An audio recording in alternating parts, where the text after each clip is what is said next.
আমি দেবী সরস্বতী। আমি স্বর্গে রাজ্যে বাস করি।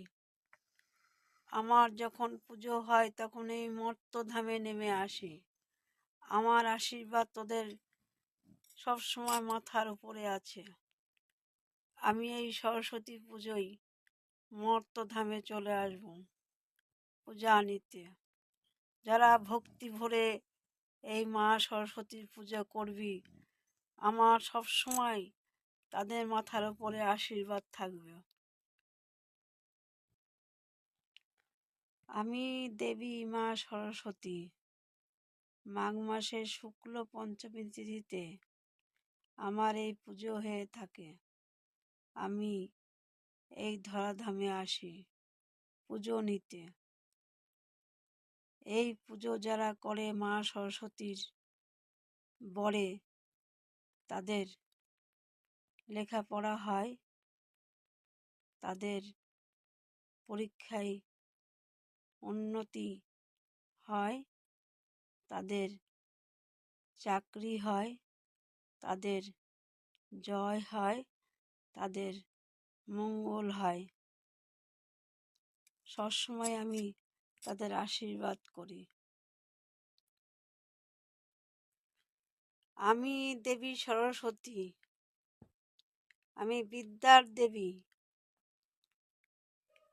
তোদের বিদ্যে হোক, তোদের জ্ঞান অর্জন হোক, তোদের চাকরি হোক, তোদের মঙ্গল হোক, তোদের জয় হোক, তোদের আশীর্বাদ করি।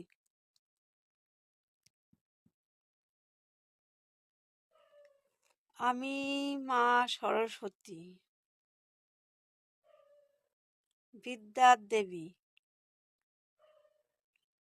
তোদের বিদ্যে হোক, তোদের চাকরি হোক, তোদের মঙ্গল হোক, তোদের জয় হোক।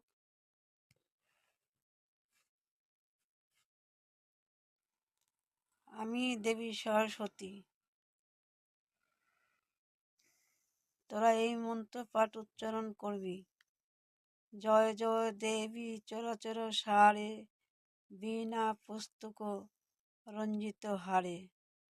এই মন্ত্র পাঠ করে তোরা পূজার অঞ্জলি দিবি। আমি তাতে সন্তুষ্ট হই, তোদের আশীর্বাদ করি। তোদের সবসময় আমি আশীর্বাদ করে থাকি। তোদের বিদ্যে হোক, তোদের জ্ঞান অর্জন হোক, তোদের সর্বকার্যে সিদ্ধি হোক, তোদের মঙ্গল হোক। আমি তোদের সবসময় মঙ্গল কামনা করে থাকি।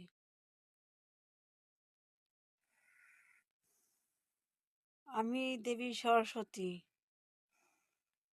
আমি মা দুর্গার কন্যা।